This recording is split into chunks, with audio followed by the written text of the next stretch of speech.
радио. Это одна из самых знаменитых остановок в городе. Здесь в 70-е обосновалась главная радиостанция Абакана и всей Хакасии.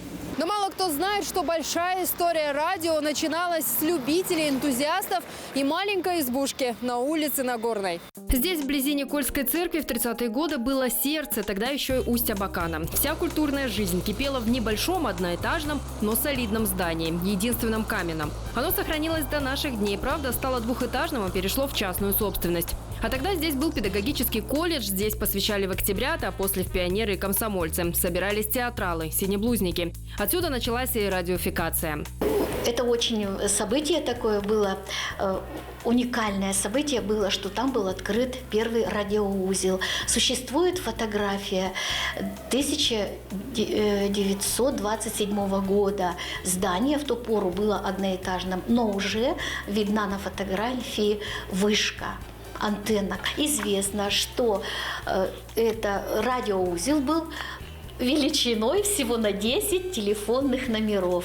Я уверена, что эти номера были административные, потому что простой человек тогда не мог владеть телефоном, это было за гранью фантастики. Рядом на соседней улице Нагорной стояла радиоизбушка. Это было самое высокое место в поселке, что важно для передачи радиосигнала. А главное, на крыше радиоузла возвышалась настоящая антенна. Обиты стены в студии, если ее можно так назвать, были просто тканью, а полы устелены коврами, чтобы создать звукоизоляцию. Но через окна все равно слышались и лай собак, и разговоры людей, которые, конечно, попадали в эфир.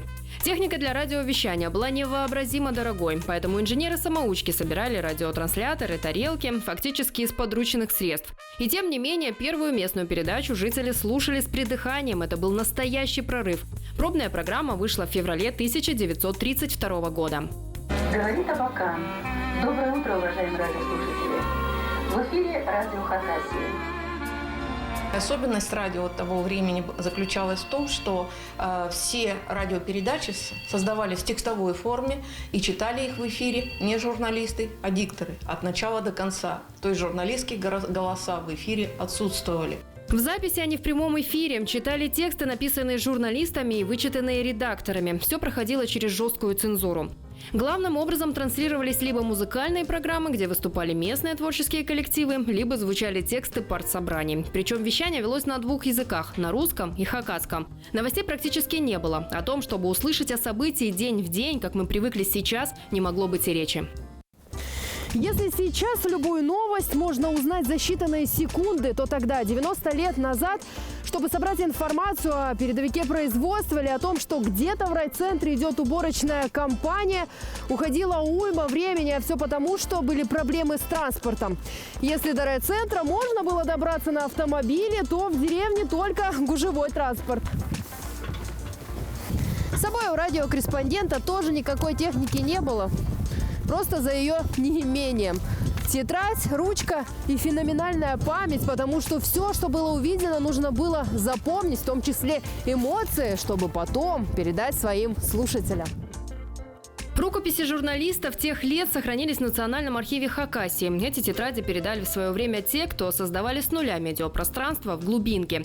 Иван Гаворченко и Семен Добро были корреспондентами газеты. Их статьи часто звучали в эфире. Тогда это было привычным делом. В 1935 году в Хакасии создали комитет по радиофикации и радиовещанию. Во многом благодаря таким людям, как Михаил Дербенев, Александр Балакчин, Григорий Кучендаев. Они стояли у истоков. В архивах ГТРК Хакасия до сих пор хранятся исторической важности документы. Первые книги учета. Книга учета 1935 года, наверное, самая важная среди этой стопки, потому что это первый официальный документ. С 1 марта радиокомитет считался официально организованным.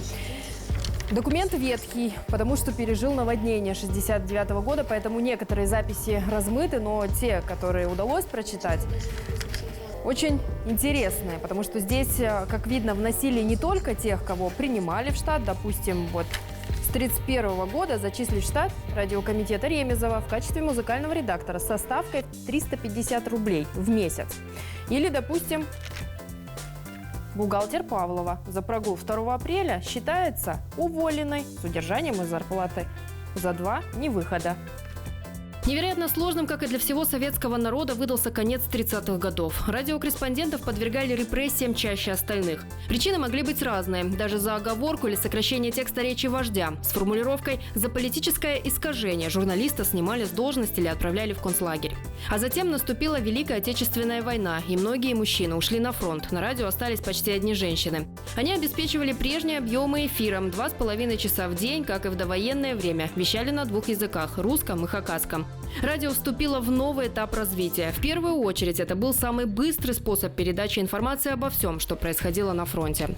К слову, радиожурналисты во времена СССР считались военнообязанными. Что бы ни происходило, ведущий должен был выйти в эфир в назначенное время. И срыв считался должностным преступлением.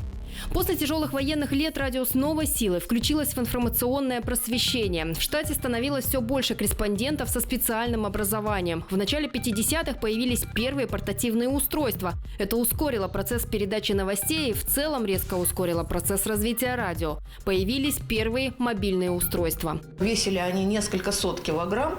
Их могли поднимать 3 взрослых мужчин. И в командировку в сельскую местность радиогруппа выезжала на грузовике 1,5-тонки. Картинку такую расскажу. Вы знаете, Первомайская площадь, традиционное мероприятие, 1 мая, идет демонстрация. Радиобудка, из которой шла прямая трансляция, находилась в квартале от площади.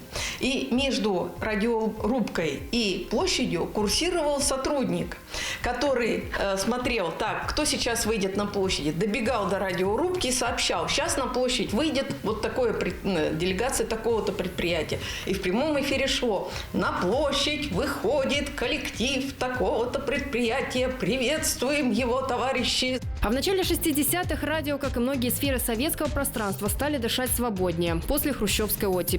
В радио начали вливать средства, отправлять технику в районы, организовывать радиочайки на местах и внедрять телевещание.